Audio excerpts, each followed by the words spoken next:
You are rehearsing what you will say. You are calculating the right number, the right tone, the right week to bring it up. You are waiting for the meeting.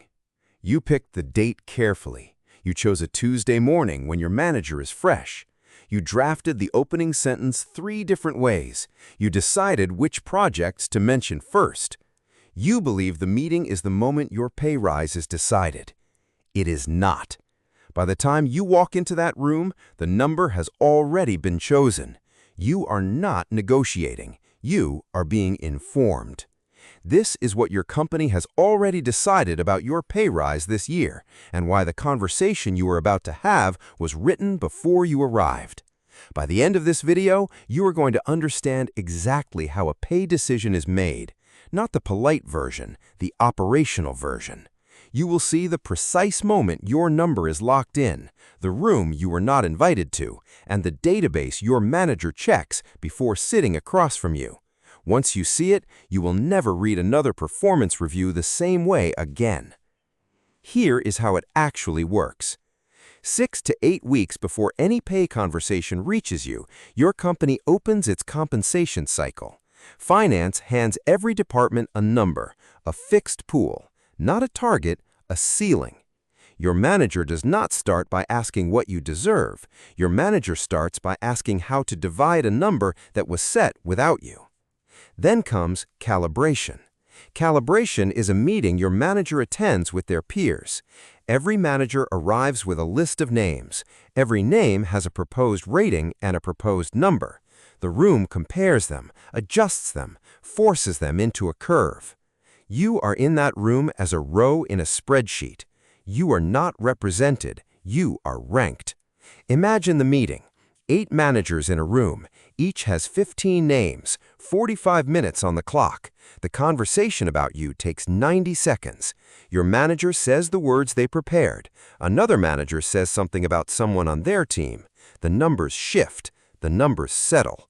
Your exceeds expectations rating is not the cause of your pay rise. It is the justification for a number that was already shaped by the size of the pool, the size of the team, and how loud another manager argued for someone else. By the time the calibration meeting ends, your number exists. It is sitting in a draft spreadsheet. It has been signed off by finance. It has been formatted for delivery. Then, your manager schedules the meeting with you. Now, here is where it becomes uncomfortable. The performance review you receive is not the input to this decision. It is the output. The rating was chosen to fit the number, not the other way around. If the pool only allows for a 3% rise across your team and your number lands at 3%, your rating will be calibrated to a level that justifies a 3% rise. If a colleague gets 6%, their rating will be calibrated to justify 6%. The narrative is written backward from the check. This is not a flaw in the system. It is the system. Companies do not have unlimited budgets to reward unlimited performance, so they reverse engineer the story. Here is the part nobody warns you about.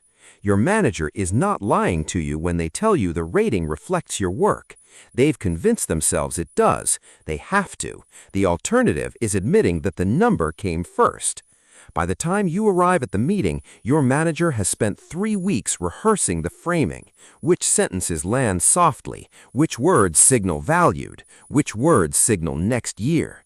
You think you're walking into a conversation. You are walking into a presentation. And there are 3 things they will not say. The first is that the size of your rise has very little to do with the quality of your work this year. It has to do with the size of the budget pool, the structure of your pay band, and how close you already are to its ceiling. If you're halfway up the band, you have room. If you're near the top, you do not. 2 people doing identical work get different numbers because of where they sit in a salary range that was designed years before either of them joined. Pay bands are not adjusted upward for individuals. They're adjusted globally every 2 or 3 years when the company decides to refresh its compensation philosophy. Until then, your band is your ceiling, regardless of how the work has changed beneath it. The second is that the company already knows what you would earn elsewhere. Compensation teams subscribe to market data. They run benchmarks every quarter. The number you would command on the open market sits in a database your manager has access to. If your current pay is well below that number, the company is quietly counting on you not to find out. And here is the third thing, the part most professionals never realize until it's too late. You are not in a single category, you are in two. One category is the people the company expects to stay, regardless of what happens this year. The other category is the people the company believes are flight risks, people who might leave if not managed carefully. The flight risk category receives bigger rises, not because they perform better, because the company has calculated that losing them costs more than paying them. If you've never given a signal that you would consider leaving, never interviewed elsewhere, never mentioned a competing offer, never expressed discontent, you are filed in the safe category. The colleague who got 8% while you got 3%, the one whose work you've always thought was equivalent to yours, is not necessarily a better performer. They may simply have once mentioned casually that they were exploring options. The system heard that. The system filed it. The system priced it in. Being content is one of the most expensive professional habits there is.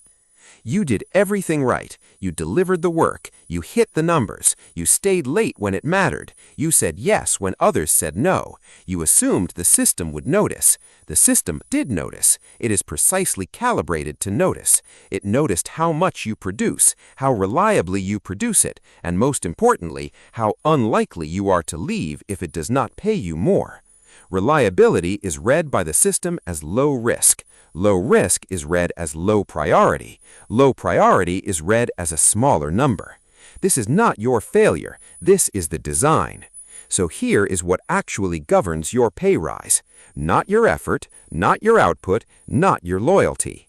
Your perceived market value, as estimated by a database your manager checks before the meeting. Your perceived flight risk as estimated by your manager's read of your last 12 months of behavior. Your position in the salary band, set by a structure you were never shown. The size of the budget pool, set by finance before any of these conversations began. And the political weight of your manager in the calibration meeting, how hard they fought for you against peers fighting for someone else. Your performance is the smallest variable in the equation. Now you understand why two colleagues with identical reviews get different numbers, why your exceeds expectations produced a 3% rise, why the senior leader who defended your work in calibration mattered more than the work itself. The conversation in the room with your manager is not a negotiation. The negotiation happened in calibration, in finance, in a market data report weeks before you sat down. You were not invited to that conversation because you were not part of it. The decision about your pay rise is made by the company about you without you. That's what your company has already decided about your pay rise this year. The check was written before the meeting. The meeting exists to deliver it.